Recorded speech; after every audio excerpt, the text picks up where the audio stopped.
The chains that bind the soul are rarely made of iron. They are made of longing, made of memory, made of the soft lies we tell ourselves to survive one more sunrise. What keeps most people imprisoned is not cruelty from without, but the illusion from within that they must be loved to be worthy, desired to be real, admired to matter. And so begins the quiet tragedy of emotional slavery. We are not born in bondage. We are born into absence. And in that absence of attention, of affection, of certainty, we begin the lifelong hunt for emotional permission to exist.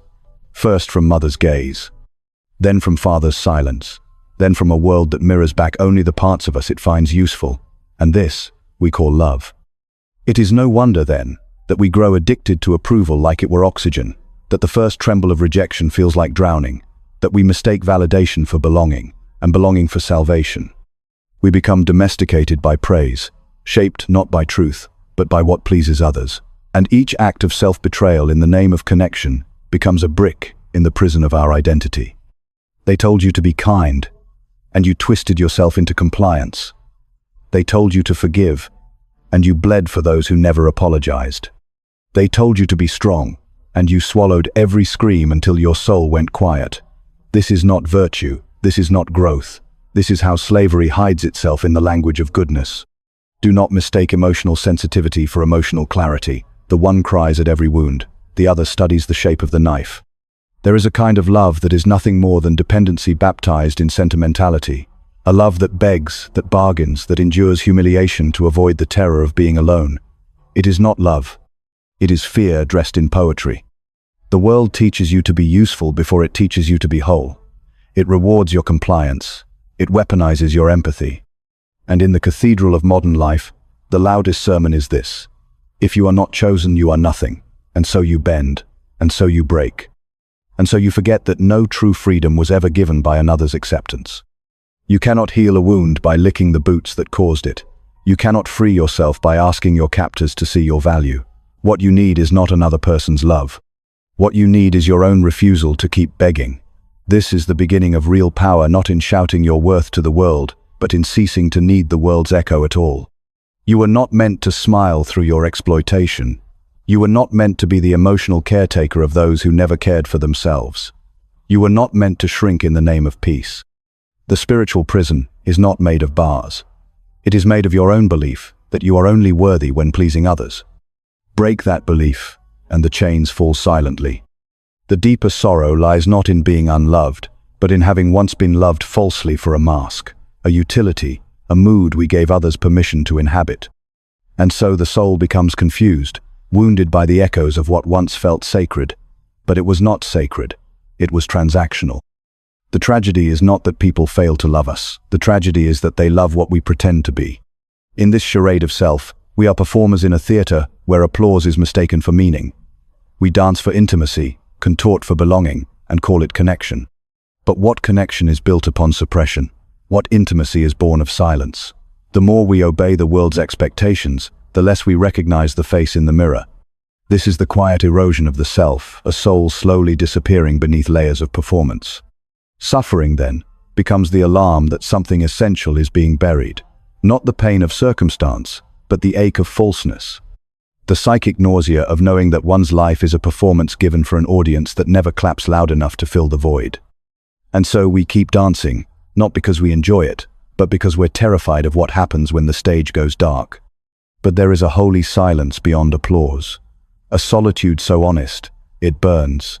It is here, when all illusions collapse, that something strange occurs, the first breath of liberation. Not joy that is still far, not peace that will come later, but a sober awareness that the cage was never real, that it was always made of shoulds and if onlys, and one day they'll understand. They won't. They never will. And that is the mercy of truth. For once you stop expecting love to redeem you, you begin to taste the quiet power of self-possession. And here, detachment is not coldness, it is not bitterness, it is the sacred refusal to mortgage your soul for a crumb of attention. Detachment is the art of unhooking your self-worth from another's gaze. The world says, feel more, give more, be more, but rarely does it ask, is this real? For the truth is, much of what we call love is addiction to reaction, the highs of being seen, the lows of being ignored. And like all addicts, We call the pain passion, and the chaos romance, and the dependency depth. But it is all theater emotional slavery with pretty lighting. You do not need more advice. You do not need another mantra. What you need is silence, a silence deep enough to let the illusions fall apart without trying to save them. A silence that does not rush to fix the pain, but simply watches it burn through the false identities we built for survival. The suffering you fear is already happening. What you call peace is often just the absence of confrontation. What you call happiness is sometimes only the suspension of awareness. And when awareness returns, as it always does, so does the truth, that you have built your life around avoiding your own emptiness. But emptiness is not your enemy. It is the space where the false self dissolves. It is the womb of rebirth. Only in stillness do we begin to see that the emotional chains were never held by others. We were clutching them ourselves, convinced they were love, convinced they were necessary. To let go is not to fall. It is to remember that you were never standing on solid ground to begin with. There is a peculiar grief that arrives when the illusions start to fade, not because they were beautiful, but because they were familiar. One does not weep for the lie itself, but for the comfort it provided. To wake up is to grieve the dream, even if the dream was slowly killing you. This is the first cost of truth, the loss of what once numbed the ache. The ego clings, not because it is powerful, but because it is terrified. It fears the dissolution of roles, of identities, of stories that gave life a false coherence. It says, if I am not who they need me to be, then I am nothing. And so we carry our emotional chains proudly, calling them virtue. We suffer for others and label it love. We erase our needs and call it strength. But beneath the noble language is a simple lie. Maybe if I disappear enough, I will finally be seen. Yet the more you disappear for others, the less they remember you exist. You were not born to be a mirror for other people's egos. You were not born to decorate someone else's narrative. Your pain is not a prop. Your presence is not a favor. And your worth is not contingent on how digestible you are to those who lack the depth to understand you. The modern world thrives on your disorientation. It hands you screens to distract, noise to silence, and promises to seduce. It teaches you to chase things, partners, status, aesthetics, as if the arrangement of external elements could quiet the internal storm. But the storm is not out there. It is the very hunger that drove the chase in the first place. This is the paradox. The more you seek relief in others, the more you suffer. Because they cannot offer what they themselves do not possess. Most people are not looking to love you.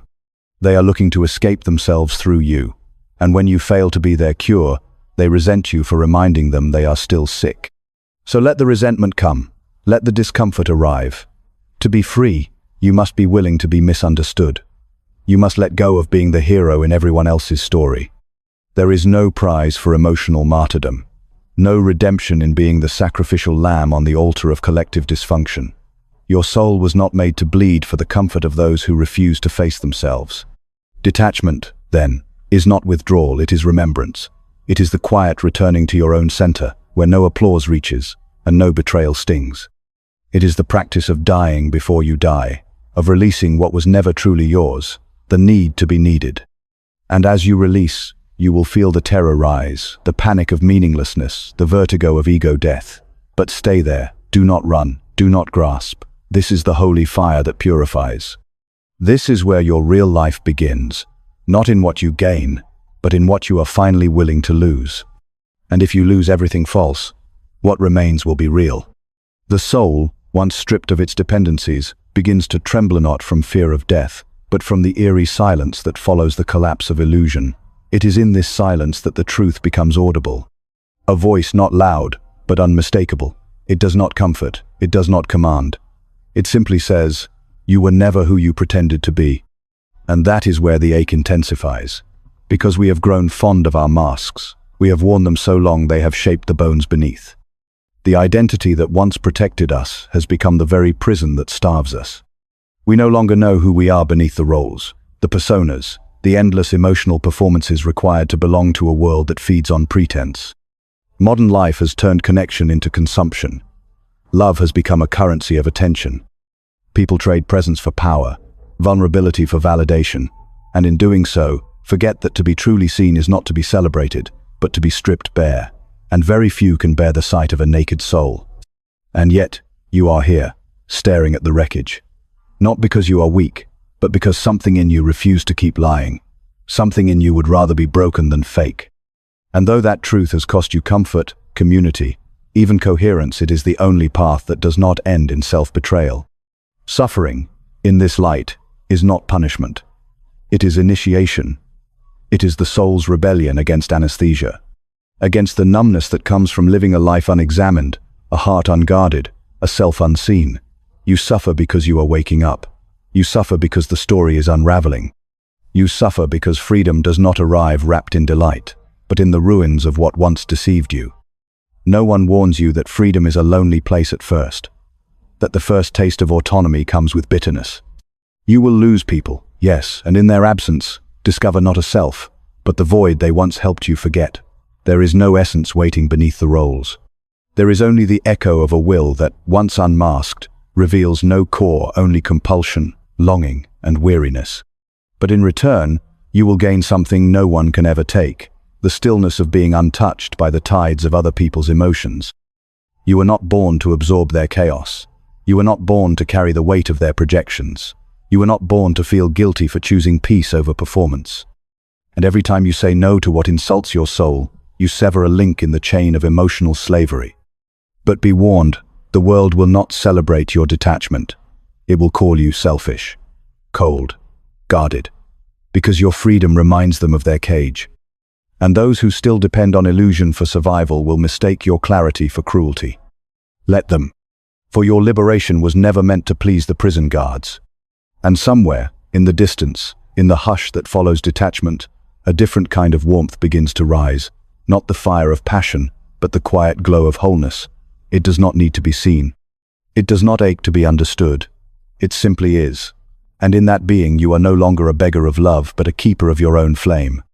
The one who no longer seeks to be saved becomes dangerous to a world built on emotional dependence, not violent, not rebellious in the eyes of noise, but dangerous in the quiet way a mountain is dangerous, unmoved, unprovable, immune to the winds of persuasion. You become a question others cannot answer, a mirror in which they see only their own absence. And yet you do not blame them, because you once believed as they do. You once mistook attachment for intimacy. You once thought pain was the proof of love. You once confused self-sacrifice with purpose. And so you do not rise in anger, but in awareness, a slow, solemn lifting of the veil, not to condemn, but to see clearly, for the first time. When you begin to see clearly, everything appears different. The conversations feel hollow, the smiles seem rehearsed, the roles others cling to now appear tragic, not heroic. And you feel, perhaps for the first time, that it was never about becoming someone better, but about unbecoming everything that was never truly you. This is not the kind of transformation that earns applause. It is not beautiful in its unfolding. It is raw, it is disorienting, like waking up in a life you never consciously chose. But it is also honest. And honesty is the only ground upon which anything real can grow. Grief will still visit, the old longings will echo, but you will no longer confuse their voice for truth. You will hear the old narrative knocking. You are nothing without them. No one sees you. You'll be alone forever, and instead of running to fill the void, you will sit with it. You will learn its shape. You will learn that hunger does not mean absence, but space, and space is not emptiness. It is freedom waiting to be claimed. What they called too sensitive in you was never a flaw. It was unshielded perception. What they called too intense was depth unmuted. What they couldn't handle was your refusal to remain shallow. And now, no longer performing, you begin to speak the quiet language of the real. There is no epiphany, only disillusionment. You are not alone and content, you are alone and unchosen. Love does not become pure, it becomes irrelevant. What once promised connection now reveals itself as another form of the will's tyranny. In stillness, you do not transcend, you merely endure without distraction, the power to feel deeply without drowning. And above all, the discipline to let go of what does not belong to your soul, even if it once made you feel alive. For the deepest slavery is not of the body but of belief, the belief that your worth must be purchased, that your presence must be earned, that your emotions are liabilities, that love must be deserved. Break these beliefs, and you do not become more, you become less entangled, less reactive, less controlled. And in that lessness, something luminous begins to form. A life not built from longing, but from essence, not shaped by others' needs, but by your own stillness. A freedom that does not need to announce itself. A self that no longer flinches when no one claps. A peace not given, but remembered. To walk this path is to die many quiet deaths. The death of needing to be understood. The death of trying to be liked. The death of being the emotional anchor for those who never learned to swim. Each death strips you bare, not in cruelty, but in mercy. It leaves behind only what cannot be taken, and what cannot be taken is what you truly are. Most people are not afraid of suffering. They are afraid of suffering without meaning. But meaning is not found in the mouths of others. It is not bestowed by lovers or carved into career titles. It is revealed in the stillness that remains after the ego collapses. And that stillness, though barren at first, becomes fertile. There is a strange clarity that grows from spiritual starvation. When all external sources of identity are withdrawn, you discover what was never yours. You begin to see how much of your suffering was not caused by reality, but by your resistance to it. You begged life to be different, softer, more just, but life did not come here to please you. It came to expose you, to show you what remains when comfort is gone. And what remains is frightening in its simplicity. No armor, no performance, just a soul, unadorned, undesired, unclaimed. But in this exposure is the beginning of power, not the kind that dominates, but the kind that cannot be dominated, the kind that bows to nothing because it has already surrendered to everything. Detachment, when practiced deeply, does not make you indifferent. It makes you clear. You stop mistaking chaos for depth, drama for love, attention for affection. You stop needing storms to feel alive. The silence that once frightened you does not become sanctuary, it becomes recognition. That no voice is coming, no answer awaits. Solitude does not liberate you. It only removes the distractions that once helped you deny the futility of striving. You are not free, merely undisturbed in your despair.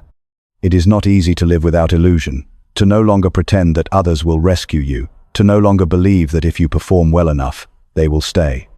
But in letting go of that hope, you let go of your slavery. And in that space, you begin to remember the taste of truth. Bitter, yes, but pure. People will tell you you've changed, that you've become distant. They will sense, even if they cannot name it, that you have slipped out of the net, that their guilt no longer manipulates you, that their absence no longer wounds, and they will try, with praise or punishment, to pull you back in. Do not return. You are not here to be their comfort. You are not here to be their project. You are here to remember yourself. To stand in your own presence long enough that the need for external approval burns away, like morning mist under a merciless sun. This is the quiet revolution, the internal mutiny against all forms of emotional servitude. And though the world will not notice, though no crowd will gather at your gates, the soul will know. It will whisper, "At last, you are mine again." You were told that to heal, you must return to who you were before the wound. But the wound was never the interruption. It was the unveiling. The tearing open of the illusion that you were ever complete through others, ever whole through performance, ever safe through conformity. What you longed for was not healing, but home. And what you feared most was the silence in which you'd have to build it alone. There are no grand revolutions in the soul, only quiet refusals. Refusals to keep bending. Refusals to keep proving. Refusals to stay loyal to suffering, just because it is familiar. Each thing you let fall, expectation, mask, the craving for approval, does not refine you. It reveals the hollowness that was always there. You are not becoming clearer, you are becoming exposed. And what remains after the fire has passed through is not ruin, but essence. What you thought was your undoing was the beginning of your return. You are not lost. You are only walking paths that have no signs. This is not disorientation. It is the soul's way of unlearning the roots that led to nowhere. Every step away from illusion feels like a death, because in a way, it is the death of who you thought you needed to be to survive. But beneath that death lies the still, bare presence of what cannot die. The greatest freedom does not come when others release you. It comes when you no longer ask them to. This is the final detachment, the moment you stop placing the key to your peace in someone else's pocket. You no longer perform grief for their attention. You no longer wear joy to soothe their guilt. You are simply here, unadorned, neither seeking nor resisting, simply being, and in that being, something ancient in you finally exhales. Others will say you've changed, but you have only returned. Return to the part of you that does not flinch, that does not flatter, that does not chase affection with a bleeding heart. Let them call you distant. Let them misunderstand. The price of self-possession is often the comfort of being understood. But there are deeper comforts now, not born of noise, but of solitude. You do not owe the world your suffering. Let that sentence live in your chest like a soft rebellion. Let it echo in the ruins of the old self, the one that begged, the one that clung, the one that confused devotion with disappearance. You do not owe the world your suffering. What you owe, if anything, is your presence clear, undistorted, no longer desperate to be chosen. Your quiet eyes now reflect the weight of all you've released, not with bitterness, but with a holy indifference. This is not arrogance, it is survival without performance. You have wept enough in rooms that demanded your silence. You have explained enough to those committed to misunderstanding. You have stayed too long in places where your worth was always on trial. Now, you simply leave. Not with noise, not with wrath, but with the dignity of someone who no longer seeks shelter in cages. There is a sacred fatigue that arrives near the end of emotional slavery. Not exhaustion of the body, but of the soul. A weariness of pretending, a hunger for something that does not collapse in your hands. And when that moment comes, you stop trying to fix the pain. You no longer dress it in philosophy. You simply let it be. And slowly, it transforms from a wound into a window. Through that window, you begin to see differently. You see that love is not possession, that care is not control, that attention is not the same as presence. You begin to understand that most people are neither malicious nor innocent, merely conduits of the same blind will that drags all beings through cycles of craving and dissatisfaction. Their harm is not born of evil, but inevitability. They do not act, they are acted upon, just as you are, only afraid, only echoing their own unhealed voids. And that even if they harmed you, they did so out of blindness, not power. And so you forgive. Not because they deserve it, but because you are tired of bleeding from a blade they no longer hold. You forgive like the ocean, not with sentiment, but with depth. You release like autumn, not with drama, but with inevitability. No one teaches us how to let go of what never truly belonged. There is no ceremony for unbecoming. But it is the most sacred act we perform, the unclenching of the soul, the loosening of what the ego said was necessary. And in that loosening you find space. Space to breathe without justification. Space to speak without softening your truth. Space to walk away without apology. You no longer confuse pain with meaning. You no longer confuse survival with life. And in this spaciousness, something stiller begins to rise. Not joy that comes later. Not peace that arrives quietly. But stillness. A kind of silence that no longer needs explanation. It does not erase sorrow, but holds it. It does not demand resolution, but rests in presence. Gradually, you cease to mistake numbness for peace. The body does not relax, it resigns. The breath does not steady, it becomes indifferent. What once passed for hunger now reveals itself as delusion, not longing for love, but for an end to the futility of striving. The absence of pain is not joy, but merely a temporary suspension of the will's torment. You have fed yourself, not with fantasy, but with presence. There are no inner parents, no divine archetypes to cradle you, only the naked self, stripped of comfort and mythology, staring into the absurd machinery of desire. You are not a question, you are the echo of a scream the universe never asked for, and the answer, if it exists, is silence. And now, even your sorrow loses its theatrical edge. It no longer screams because it no longer needs to. It simply persists, like a grey mist that neither lifts nor deepens. There is no dialogue with it, no poetry to soothe it. It is the natural atmosphere of existence when the veil of illusion has been torn. You do not welcome it. You merely endure it as one endures the unceasing gravity of being. There is no healing here, only clarity. And in that clarity, one sees, suffering is not an intruder but the native tongue of life. You are not here to feel good all the time. You are here to feel true. And the truth, though it carries no fanfare, carries freedom. The kind of freedom that allows you to sit alone in a room and still feel whole. The kind of freedom that does not need a witness to be real. The kind of freedom that does not beg for love, but radiates it by being untouched by the need for it. There will still be days where the old ache returns soft-footed, familiar, seductive. Let it come. Let it whisper. But do not follow. You no longer need to. You know now that love which demands your betrayal is not love. That belonging which silences your truth is not home. That peace which depends on their understanding is not peace. Let the wind blow. Let the rain come. You no longer seek shelter in what leaks. The body is not a home, but a burden, the very form through which the will torments itself. Breath is not prayer, it is compulsion. And presence is no refuge, only the temporary awareness that one still suffers. There is no sanctuary in being only momentary relief between storms of wanting. You have not transcended the world, nor have you returned to any essential self. You have only ceased resisting the machinery of suffering. The self you thought you were saving never truly existed. It was only a flicker on the surface of the will. The night does not end.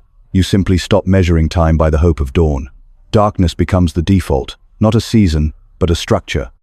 What fades is not the suffering, but the expectation that it ever had meaning. You sit with it like an old friend. You listen. You do not beg it to leave. You simply wait, and in that waiting, you are reborn. Not into noise, not into brightness, but into stillness that no longer trembles. You no longer burn, because even flame tires of its own vanity. What remains is not light, but dim endurance, the fading glint of a consciousness that knows it was never asked to exist. Truth is not illumination. It is the slow disintegration of illusion. And no one watches. No one needs to. The world does not change when you awaken. Only your suffering becomes more articulate.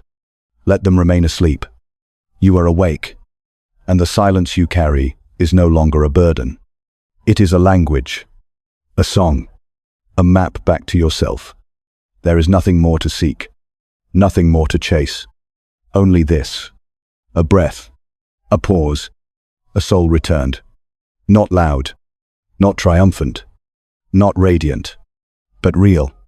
And that quietly, completely, is what it means to be free. You are not free. You are merely less entangled in the visible chains. The hidden one's desire, longing, identity still coil within. What passes for freedom is only the momentary quiet between compulsions. And even that, if you are honest, feels hollow. Let it end here, let it echo, let it rest. Like the final warmth of a candle that never begged to be seen, only to burn true.